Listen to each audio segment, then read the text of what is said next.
بسیار خب بچه شبتون بخیر. بازم با یکی چند تا نکته از هندسه دو امشب خدمتتون رسیدم که اینا رو با هم با یه تست کنکور انجام بدیم.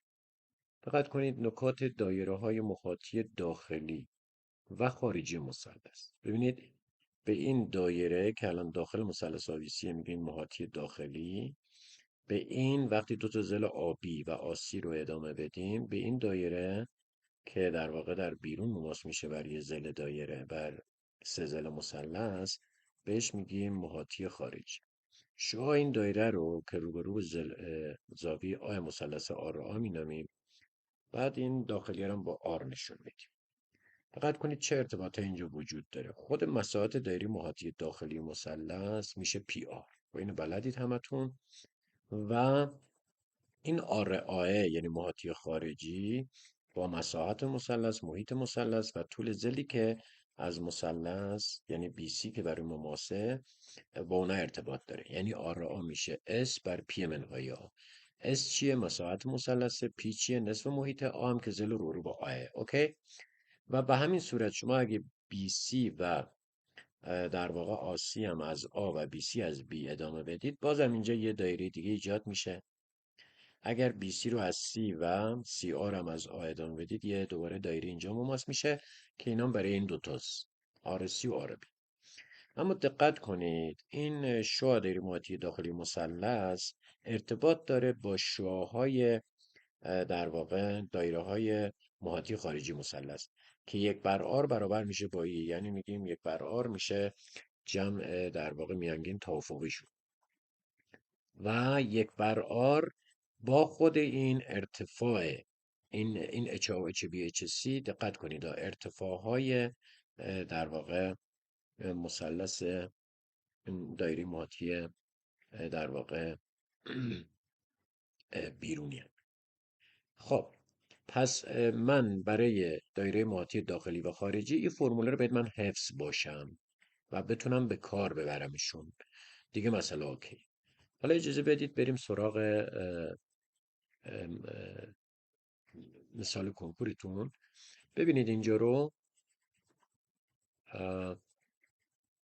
این سوال کنکور 402 از یه نقطه بیرون یه دایره دو تا موماس بر دایره رسم کرده. هممون میدونیم که MT و MT پریم برابره. وقتی از یه نقطه خارج دایره دو تا موماس بر دایره رسم میشه، اون دو تا طولشون برابره. خب اومده چیکار کرده؟ گفته که من MT رو دادم 18، MN رو دادم 15. اینو داده 15، پس این میشه 3. خب چون از N دو تا موماس بر دایره رسم شده، پس طول این تیکه تا نقطه تماس هم میشه 3. دوباره ام تی پریم 18 است. چیکار کرده؟ ام پی رو داده 12. اینجا رو داده 12. این کلا 18 است دیگه، چون دو تا با هم برابر بوده. پس این هم 6. دوباره از پی دو تا ماس بر دایره رسم شده، طولشون با هم برابره. پس این هم 6. پس اضلاع مثلث پیدا شد با این نکته و محیط مثلث. جمع کنیم اینا رو، 15 12 و 9 میشه 36. دو پی میشه 36. نصف محیطمون هم میشه 18. اوکی. خب حالا چون شما قبلا بهتون گفتم تو دهم من این فرمول هرون رو درس دادم، اگه یادتون باشه تو کلاس های کنکور، هر وقت در مثلث سه تا ضلع داشتید مساحت رو با هرون برید. پس هرون به ما میگه که S مساوی با رادیکال پی منهای آ. درسته؟ پی منهای 15 میشه 3، پی منهای 12 میشه 6 و پی منهای 9 میشه 9. بعد حالا استون از اینجا به دست میارید. 18 میشه 2 ضرب در 9، پس این جذر کامل 9 میاد بیرون. 2 3 تا 6 تا 36، 6 هم میاد بیرون. پس مساحت میشه 54.